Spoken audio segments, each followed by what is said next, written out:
Comment choisir une formation et des universités? Astuce simple en 5 minutes. C'est une étape importante à bien faire son choix de formation. Parce que bien faire le choix de votre formation, ça va vous favoriser dans vos poursuites et d'aventures.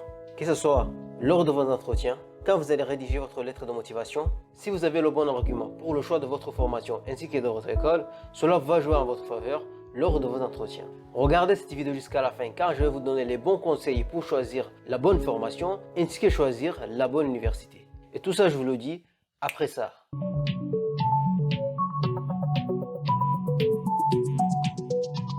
Le choix des formations. Sachez faire le lien entre vos formations précédentes et vos futures formations. Parce que lors de l'étude de votre dossier, ils vont regarder si c'est vraiment votre domaine.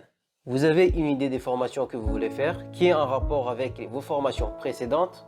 Je vous invite à aller lire la présentation de la formation, les conditions d'admission ou les critères d'admissibilité.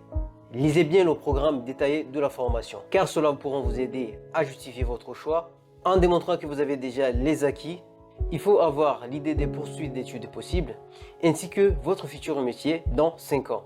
Où est-ce que vous voyez dans 5 ans? Le choix des universités. Ne pas choisir les universités au hasard. Évitez de vous concentrer que sur Paris parce qu'il y a d'autres villes avec les universités qui accueillent beaucoup des étudiants étrangers. On va voir les 3 façons de choisir son université. La première façon est de se référer sur le site Campus France. La deuxième façon est de voir les statistiques du ministère de l'Éducation, donc les universités et les régions qui accueillent plus des étudiants étrangers. Puis par après, on verra comment choisir ces universités sur le site Campus France. Le palmarès 2020-2021 des villes étudiantes d'après le site Campus France, on a Toulouse qui arrive en première position, La Rochelle, Rennes, Strasbourg, Lyon, Lille, Nantes, Angers, Clermont-Ferrand et Tours. Par exemple, dans ma ville qui est Lille, l'université de Lille accueille beaucoup des étrangers. Mais il ne faut pas seulement se concentrer sur l'université de Lille, parce qu'il y a d'autres petites villes comme Valenciennes ou Béthune. Regardez pas seulement les grandes villes, regarde l'ensemble de l'académie. Où sont les étudiants étrangers? Les universités qui ont accueilli plus d'étrangers ces 2 dernières années. Voilà, je vous mets le diagramme des 10 premières universités. Donc ici, on va regarder ensemble les statistiques du ministère de l'Éducation avec leur pourcentage. On va voir la répartition des effectifs par académie. On verra que les étudiants étrangers en mobilité internationale ne se répartissent pas de manière équitable sur le territoire.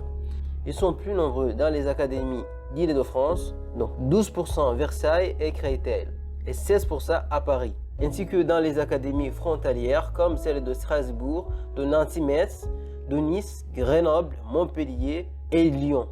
Ici, on va regarder la part d'étudiants internationaux par académie en 2019.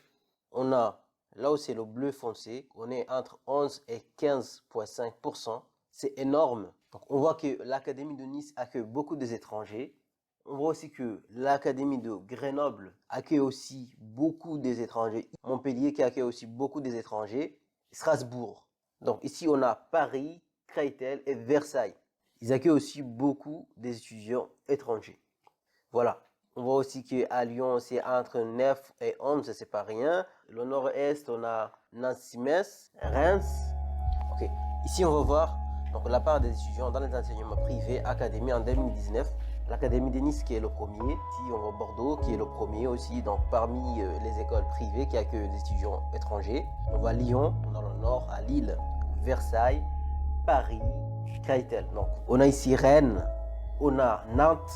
Ça, c'est parmi les tops, les académies qui accueillent les étudiants dans l'enseignement privé par académie en 2019. Alors, comment chercher vos universités sur le site Campus France? Là, on va voir un exemple. Donc là, je prends Google, je vais en Google. Je vais taper Campus France. Donc, Campus France.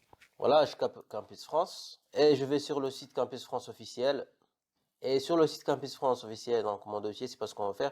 Donc là, on va chercher donc les universités et les formations. On va être stratégique. On suivra plus ou moins ce qu'on a fait. Ok. Quelle formation cherchez-vous? Ok. Là, je vais dans la formation niveau licence. Enfin, je vais dire je vais niveau licence. Si vous voulez aller en licence, c'est licence ou c'est plutôt master. Cherchez une formation. Ici, vous allez choisir si vous voulez niveau licence, niveau master, niveau doctorat, courte durée, école d'été. C'est surtout quand vous venez pour étudier le français. Bon, il y a plusieurs formations. Et donc, enseignement en anglais, artistique, et ainsi de suite. Donc, vous choisissez là où vous voulez. Moi, je vais choisir niveau de licence. Je choisis niveau de licence. Je vais consulter le catalogue. Et du coup, moi, ce qui va m'intéresser, c'est plutôt rechercher par domaine. Parce que vous savez dans quel domaine voulez-vous vous orienter. Donc, comme vous savez votre domaine, donc là, on va aller par exemple en informatique. Bon, on va aller par exemple en droit. On va dire qu'on fait droit. Donc voilà, si vous voulez faire droit ou informatique, vous choisissez là où vous voulez. Moi, je vais m'orienter en droit. Ok, je m'oriente en droit. Comme vous voyez, en fait, donc voilà, droit, il y a plusieurs sous-domaines en droit. Ok, je vais en sciences d'ingénieur en fait.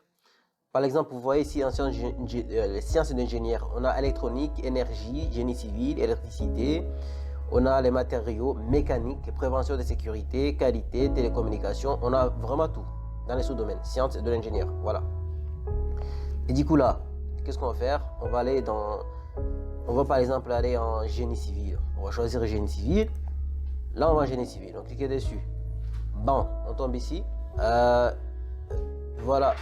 Quand on tombe ici, donc, vous voyez ici qu'en fait, il y a les universités qui ont bienvenue en France. Voilà. Les DUT avec les bienvenus en France. Il y a aussi, voilà, ici vous avez les DUT, les universités. En fait, toutes les universités, ils sont ici. Toutes les écoles, ils sont ici. Voilà, ça c'est des pages et des pages. Oh, franchement, on a beaucoup de formations, L3, ça veut dire que voilà, on a une licence. Nous arrivons ici, qu'est-ce qu'on va faire? Nous, ça, vous pouvez les trouver sur le site Campus France. Les autres, ce sont les universités non connectées. Voilà.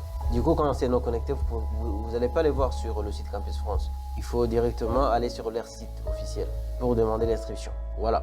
Donc, là, on va suivre. Donc, ce qu'on va faire, on va aller région. On arrive sur la partie région. Qu'est-ce qu'on voit ici? On voit toutes les régions. Là, on a toutes les régions. Sauf que on a vu avant, donc, les régions qui sont top parmi ceux qui accueillent beaucoup plus des étrangers. Si par exemple, je peux prendre Nice, et je vais aller à Nice par exemple. Je vais à Nice, ici je vais trouver qu'on a les 3 licences là. 1, 2, 3 licences qui accueillent pour les gens qui vont faire la génie civil. Donc en plus, ces 3 licences, tu vas les trouver sur le site Campus France. Quand c'est écrit L1, ça veut dire Bac plus 1. Voilà, là c'est sur le site de donc licence 1, technicien énergie renouvelable, durée 1 an. Comme vous voyez, c'est une durée d'1 an. Mais c'est pas ce qui nous intéresse. Nous, on veut avoir une licence complète, 3 ans. Donc, on va aller ici. Qu'est-ce qu'ici on a? Donc, durée 3 ans. Voilà, c'est ce qu'il nous faut. Voilà. On va regarder leur site. Voilà, on va regarder l'affiche. C'est l'affiche. Donc, voilà, c'est ici. Affiche. Voilà, je vais dessus. C'est un exemple. Hein. Donc, c'est un exemple. Je vais dessus. Et là, qu'est-ce qu'ici on nous donne? 80 000 étudiants. On a 10 000 étudiants étrangers qui sont acceptés. C'est pas rien, c'est beaucoup. Voilà, donc postulez et faites un tour pour chercher les fiches d'information pour voir combien de places pour les étudiants étrangers. Et vous allez être étonné, ils ont beaucoup de places. Voilà, et puis postulez. Donc voilà, j'espère que j'ai été un peu plus ou moins clair. Donc allez sur le site Campus France, cherchez la bonne information, par après sélectionnez les bonnes universités. Voilà, c'est la fin de cette vidéo. J'espère que cette vidéo vous a été utile. Prenez bien le temps pour choisir votre formation ainsi que vos universités parce que cela va vous servir lors de vos entretiens. Donc n'hésitez pas à vous abonner, à liker la vidéo et à la partager. Je vous dis à très bientôt dans la prochaine vidéo.